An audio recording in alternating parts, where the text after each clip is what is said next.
Two spherical raindrops of equal size are falling through air at a velocity of 0.08 meter per second. If the drops join together forming a large spherical drop, what will be the new terminal velocity? बारिश की दो एक जैसी बूंदें जमीन की तरफ आ रही हैं 0.08 मीटर पर सेकंड की रफ्तार से। नीचे आते आते वो दोनों एक साथ मिल गई और मिलकर उन्होंने एक बड़ी पानी की बूंद बना ली। अब वेलोसिटी कितनी होगी? इस सवाल में कोई खास डेटा तो नहीं दिया गया, सिर्फ वेलोसिटी दी गई है बूंदों की मिलने से पहले, और वो कितनी है? 0.08 मीटर पर सेकेंड। और जब ये दोनों बूंदें आपस में मिल गई तो वेलोसिटी चेंज हो जाएगी। वो नई वेलोसिटी कितनी होगी वो हमें मालूम करनी है, उसको हम वी डैश से शो कर लेते हैं।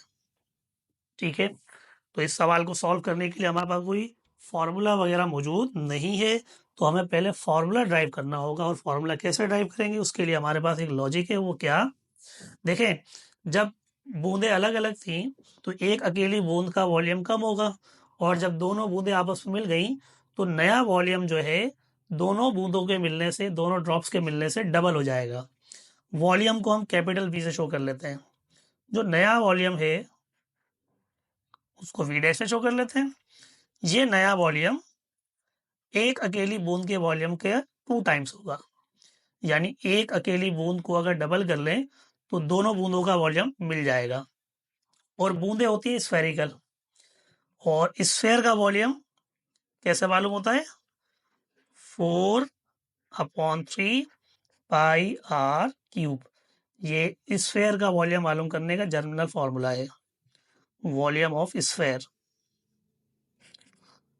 तो हमारी बूंद मिलने से पहले भी स्फेयर थी, और जब बूंदें आपस में मिल गई उसके बाद भी स्फेयर रहेंगी। तो हम ये जो वॉल्यूम है इसको रिप्लेस कर लेंगे इस फॉर्मूले से, 4/3 पाई आर क्यूब। तो वी डैश की जगह पे भी यही आएगा, 4/3 पाई आर। चूंकि ये वॉल्यूम बाद वाला वॉल्यूम है, जब मतलब बूंद मिलने के बाद बड़ी बूंद हो गई तो रेडियस को हम चेंज करने के लिए कैपिटल आर से शो कर लेते हैं। उसके बाद है 2, यहाँ पर जो वॉल्यूम है ये भी 4/3 पाई आर क्यूब। चूंकि ये बूंद का साइज छोटा था तो हमने इसके रेडियस को छोटे आर से शो कर लिया। ठीक है, वॉल्यूम को हमने रिप्लेस कर लिया स्फेयर के वॉल्यूम का जो फॉर्मूला है उससे, 4/3 पाई आर क्यूब। और यहाँ पर भी वी की जगह पर हमने क्या लिख लिया? 4/3 पाई आर क्यूब। और ये 2 जो है वो इस रिलेशन को जाहिर कर रहा है कि जो फाइनल वॉल्यूम था वो इनिशियल वॉल्यूम का 2 टाइम्स है। अब अगर हम इस इक्वेशन पर गौर करें, कुछ चीज़ें कैंसिल आउट हो रही हैं, और वो क्या क्या है जो कैंसिल हो रहा है? 4/3 इधर भी है, 4/3 इधर भी है, ये कैंसिल। पाई इधर भी है, पाई इधर भी है, कैंसिल। तो बाकी क्या बचा? R cube. और यहाँ क्या रह गया? 2 और आर क्यूब। क्यूब को भी खत्म करना है। क्यूब को खत्म करने के लिए हम क्या लेंगे? क्यूब रूट लेंगे both sides, taking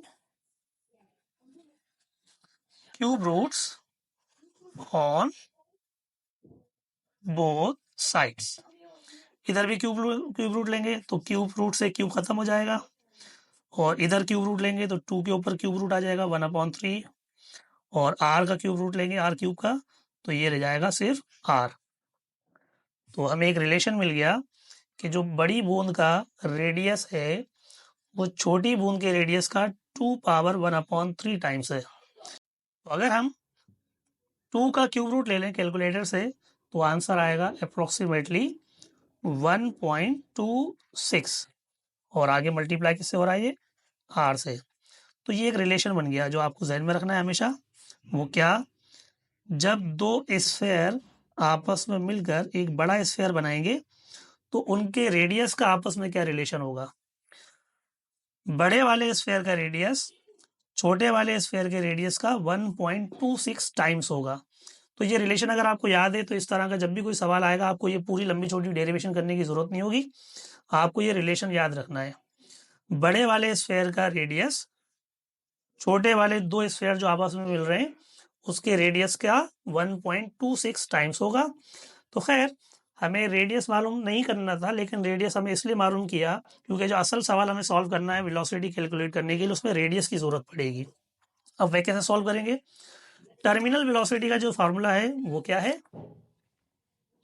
terminal velocity बराबर होती है v is equal to 2/9 rho g r square upon eta. ये डेंसिटी है, ये वैल्यू जी है, और ये है विस्कोसिटी, और आर है रेडियस। अच्छा, ये मैंने छोटा आर लिया है, इसका मतलब ये जो वेलोसिटी हम निकालेंगे इस फॉर्मूले से, वो इनिशियल वाली वेलोसिटी होगी, यानी जब बूंदें छोटी थी। इस इक्वेशन को हम नाम दे देते हैं इक्वेशन नंबर 1। अब जब रेडियस चेंज हो जाएगा तो वेलोसिटी चेंज हो जाएगी। उस नई वाली वेलोसिटी को हम वी डैश से शो कर रहे हैं। तो वी डैश किसके बराबर होगा? 2/9 रो जी आर की जगह आ जाएगा आर स्क्वायर, क्योंकि अब रेडियस बढ़ चुका है, और नीचे है ईटा। Equation number 2। तो इक्वेशन हो गई। अब हम इक्वेशन नंबर 2 को डिवाइड कर लेते हैं इक्वेशन नंबर 1 से। Divide equation number 2 by equation number 1। Equation number 2 क्या है? V dash upon V equal to, अच्छा डिवाइड कैसे किया जाता है? लेफ्ट साइड को लेफ्ट साइड से डिवाइड कर लेंगे, राइट साइड को राइट साइड से डिवाइड कर लेंगे। तो लेफ्ट साइड पे वी डैश था, वी डैश के नीचे वी आ गया, और अब राइट साइड पे यहाँ पे क्या है?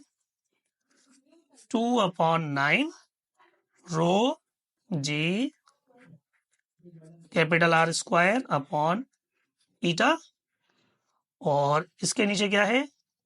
वही 2/9 rho g r square upon ईटा।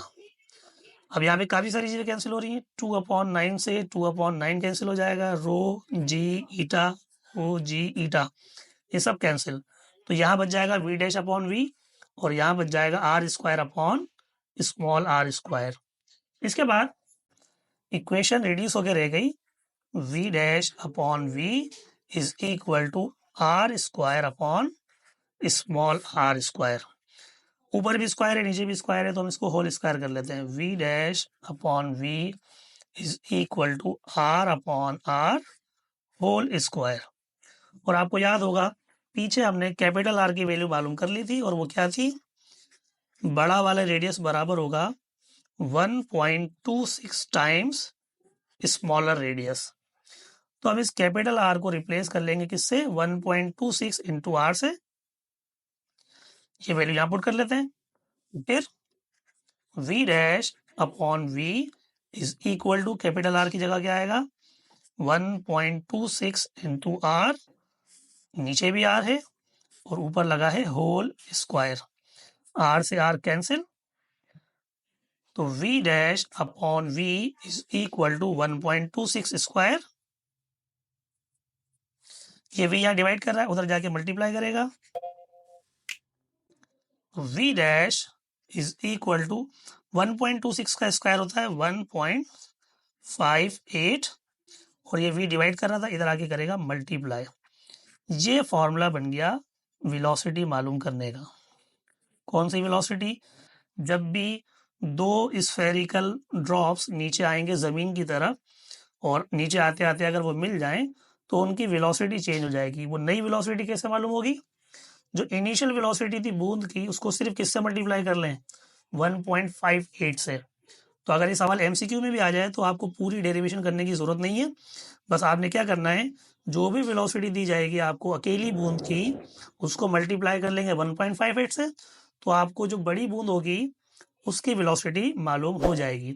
अब जो हमारे पास डेटा गिवन था उसमें जो वेलोसिटी हमें दी गई थी अकेली बूंद की, वो थी 0.08 मीटर पर सेकेंड।